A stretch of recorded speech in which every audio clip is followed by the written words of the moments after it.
जिस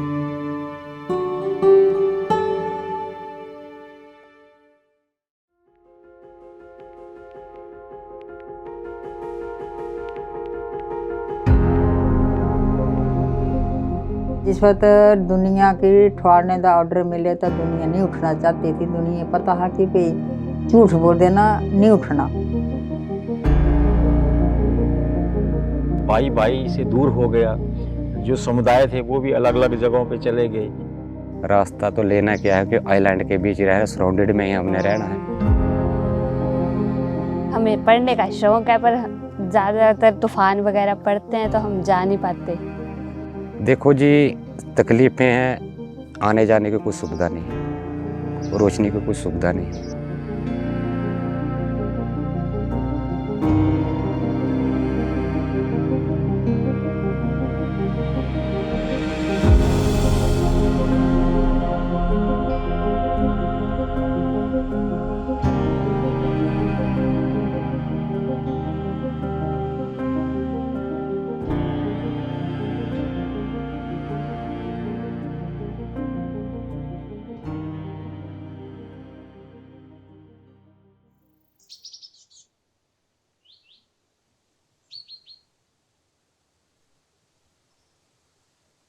सेवा में finance commissioner, revenue department, Himachal Pradesh सरकार।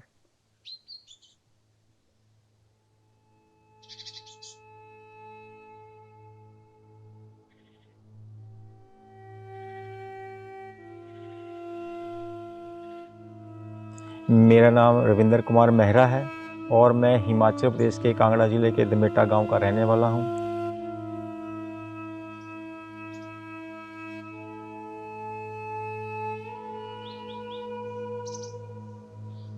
मैं एक एक्टिविस्ट हूं और मैं आज की डेट में एक पत्रकार भी हूं।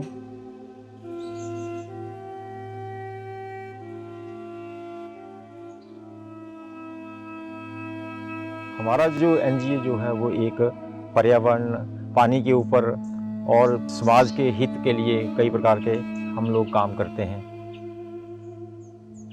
हिमाचली लोग अपने समुदाय और पर्यावरण के करीब रहना बहुत ही पसंद करते हैं। अपनी ज़रूरतों के लिए बाहर की दुनिया पर ज़्यादा निर्भर नहीं रहते हैं।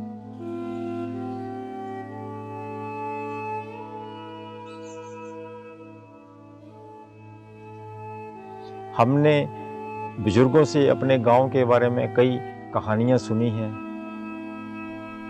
वो बताते थे कि पुराने समय में हमारे गांव में बहुत अच्छी खेती होती थी, ज़मीन इतनी उपजाऊ होती थी कि हमें किसी भी चीज़ के लिए कहीं भी भटकना नहीं पड़ता था, यानी कि हमें बाहर से कोई भी चीज़ें लाने की आवश्यकता नहीं होती थी। उस ज़मीन की इतनी किस्म बढ़िया थी, इतनी उपजाऊ ज़मीन थी। गेहूं हो गया, चना हो गया, सरसों हो गई, धान हो गया, मक्की हो गई। ये फसलें, 3 प्रकार की फसलें तो हम निरंतर लेते रहते थे।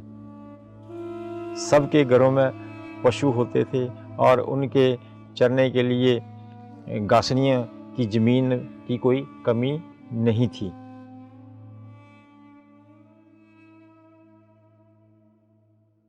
लेकिन डैम बनने के बाद सब कुछ बदल गया।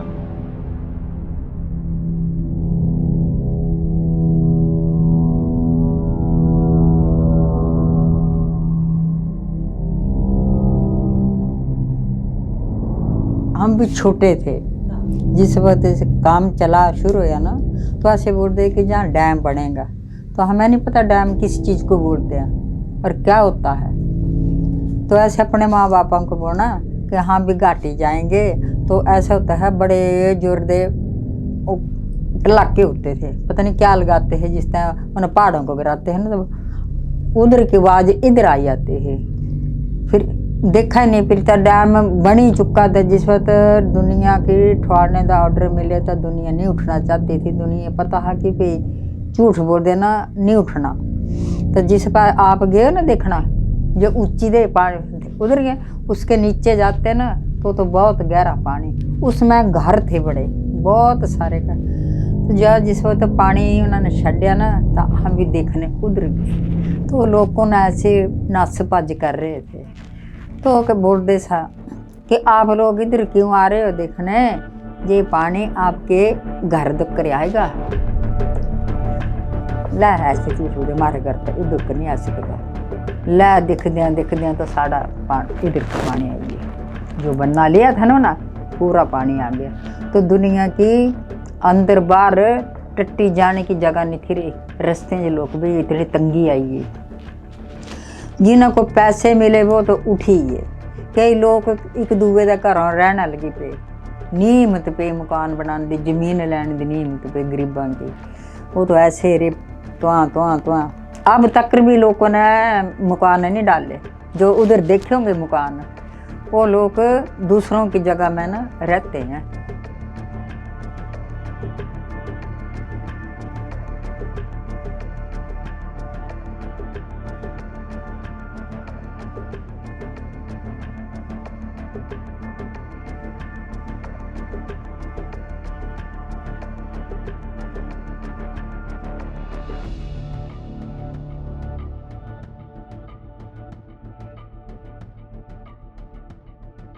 जैसे ही गांव में पानी पहुंचा, लोग डरकर अपने घरों को छोड़कर जाने लगे, क्योंकि उन दिनों उनके पास ज़्यादा सामान नहीं होता था। लोग घोड़ों और खच्चरों पर ही अपना बोरिया बिस्तर बांधकर नए ठिकानों की तलाश में निकल पड़े।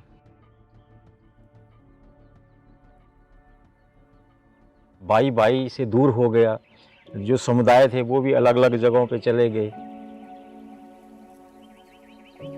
लोग सस्ती जमीन की खोज में एक गांव से दूसरे गांव भटकने लगे। जिनके पास कहीं भी जमीन लेने का पैसा नहीं था, वो थोड़ी ऊंचाई पर जंगल में टेंट लगाकर या घास फूस की झोंपड़ियां बनाकर उन्होंने वहां पे रहना शुरू कर दिया। धीरे धीरे बांध का पानी जब चारों ओर से भरने लगा, तो ऊंचाई पर रहने वाले ये लोग एक टापू पर सीमित होकर रह गए।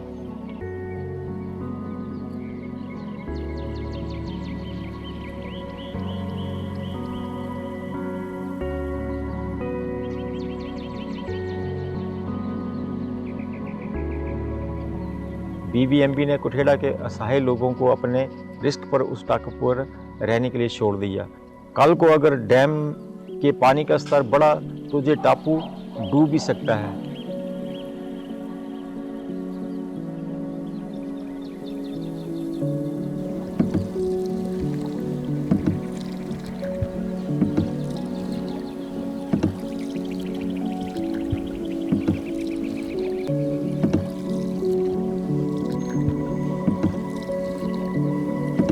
अस्सी की बात है, 1980 की बात है।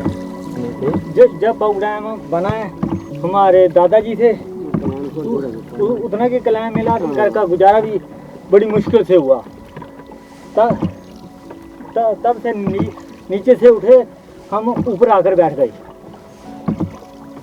इसलिए हमको कहीं जगह नहीं मिली, पैसे भी नहीं थे। तब हमने रहन बसेरा कुठेड़े में कर रखा हुआ है।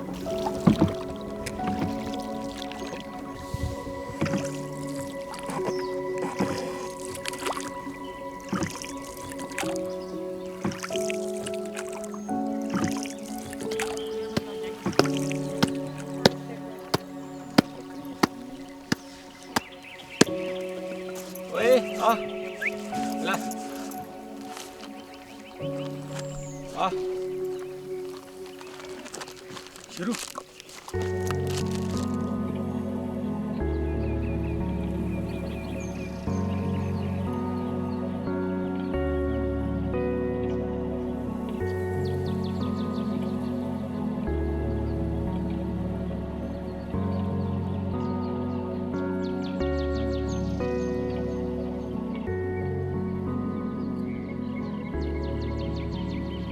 कुठेड़ा नाम की इस टापू पर 200 से अधिक परिवार रहने लगे। कहते हैं ना कि डूबते को तिनके का सहारा ही काफ़ी होता है। बस इसी तरह से एक छोटे से ज़मीन के टुकड़े से जुड़े रहकर बाहर की दुनिया से कटे हुए जैसे तैसे जो लोग 50 साल से उन्हीं कठिन परिस्थितियों में आज भी रह रहे हैं।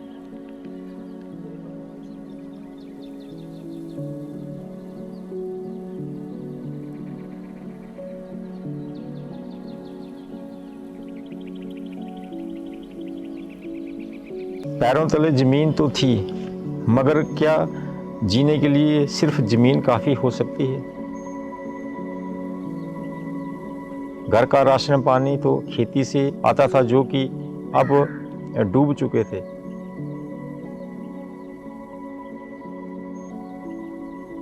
किसी तरह दिहाड़ी मजदूरी और कर्ज लेकर लोगों ने अपने पेट भरे।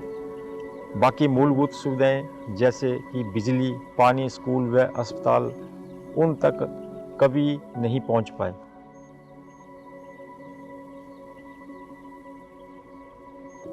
पांव डैम बना आज 52 साल हो गए हैं। ठीक है जी। जब मेरी बर्थ हुई तब मेरी माता जी बताती थी कि मैं टोटल 22 डेज़ का था, और हमारे जो मकान था पानी आने की वजह से वहाँ से शिफ्ट करना पड़ा। और एट द स्पॉट जहाँ हम रह रहे हैं उस टाइम हमने जहाँ पर कुल्ली बनाई, झोंपड़ी, और उसी कुल्ली में मेरे माता पिता ने मेरा पालन पोषण किया, जहाँ से मैं बड़ा हुआ। हमारे माता पिता ने जहाँ पशु रखे, मुर्गे मुर्गियाँ रखी, बकरियाँ रखी, और थोड़ी बहुत जो ज़मीन थी वो बीजी, कनक वगैरह, घर का खर्चा, रोटी पानी वहाँ से चलाते रहे जी। मुर्गियाँ रखी थी, अंडे बेच लेने, ऐसा ही कुछ था। या पहले कुछ ऐसे भी थे कि लकड़ियाँ बेचनी बाज़ार जाकर, ठीक है जी, जो थोड़े बहुत पैसे उनके बच्चों के लिए खाने वगैरह के सामान लेके आ जाना। और जैसे हम 8वीं क्लास में जाते थे तो हम बैलों के साथ हाल चलाकर स्कूल जाया करते थे। हमारी जो इतनी पोर पोजीशन थी, तो ऐसे करना, पहले हल चलाना, उसके बाद हमने किश्ती लेकर पार जाना, स्कूल में जाना, स्कूल के आते ही रोटी खाई ना खाई, फिर हल जोतने जाना। देखो जी, तकलीफ़ें हैं, आने जाने की कोई सुविधा नहीं है, रोशनी की कोई सुविधा नहीं है। रास्ता तो लेना क्या है कि आइलैंड के बीच रह, सराउंडेड में ही हमने रहना है। मजबूरी बस सौदा लेने के लिए बाज़ार जाते हैं किश्ती में, हाँ जी।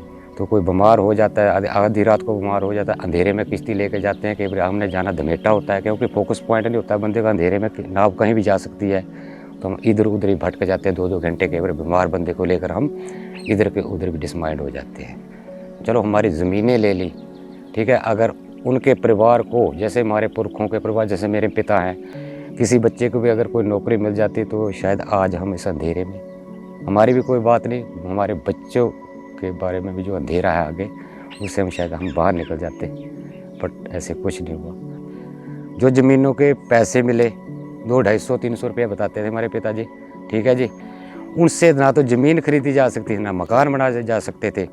तब हम तो मजबूरी कारण ही जहाँ रह रहे हैं, आज भी उसी मजबूरी कारण हम जहाँ रह रहे हैं।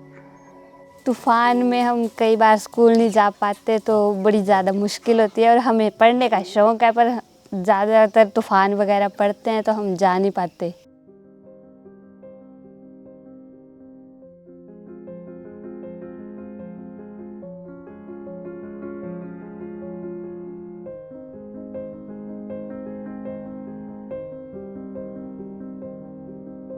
अपना सब कुछ खो देने के बाद लोगों ने इस बांध को ही अपनी आजीविका का साधन बना लिया। लोगों ने मछली पालन को अपना रोज़गार बना दिया, और यहाँ की मछलियाँ पंजाब, हरियाणा, जम्मू कश्मीर में बेची जाने लगी।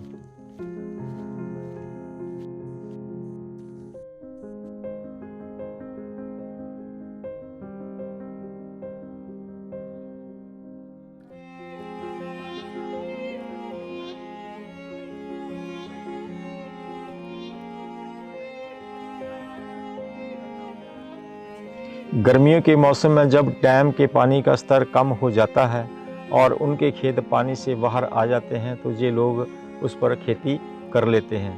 पर इनकी सहनशीलता सबसे ज़्यादा ठंड के मौसम में मालूम पड़ती है, जब पानी बर्फ़ जितना ठंडा होता है, और उसी पानी में जो लोग जाल लगाकर मछली मिलने का इंतज़ार करते हैं।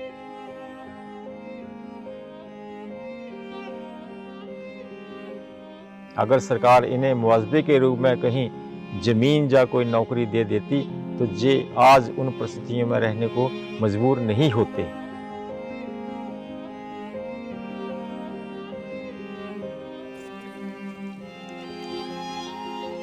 सरकार बोलती है आपको जैसे उठाएंगे वैसे उधर बिठाएंगे, राजस्थान में आपके डंगर बच्छू फ्री में जाएंगे। आपको जितनी सरकार ने सुविधा दी है, इधर पानी है, नल का, सड़कें हैं, उतनी दूर देंगे, परंतु कोई वादा पूरा नहीं किया हुआ है।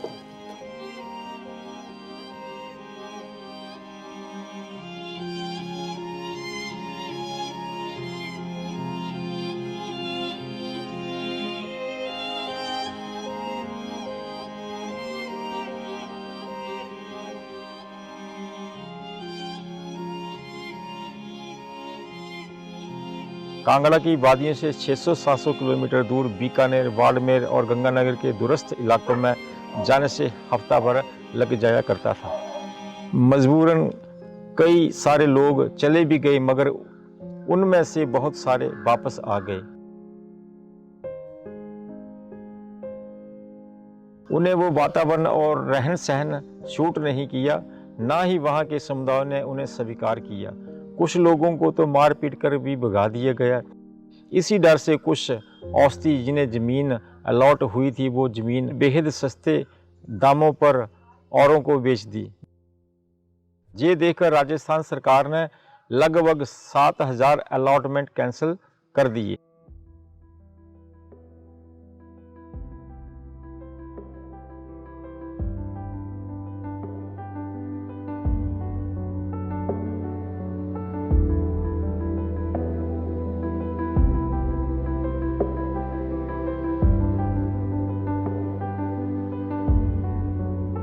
जो लोग विस्थापित हुए थे वो आज बूढ़े हो चुके हैं, मगर उनके बच्चे अपनी हक की लड़ाई लड़ रहे हैं। यही सिलसिला 50 सालों से चल रहा है।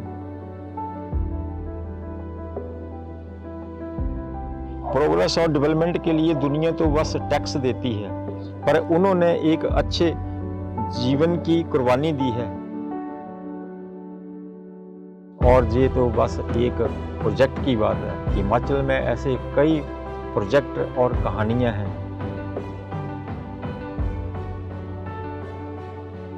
सरकारें आए दिन विकास का डंका बजाती रहती हैं, पर जिनके बलिदान से विकास होता है उनकी भी डेवलपमेंट होनी चाहिए। इन्हें तो सरकार प्रोजेक्ट पूरा होने के बाद भूल जाती है।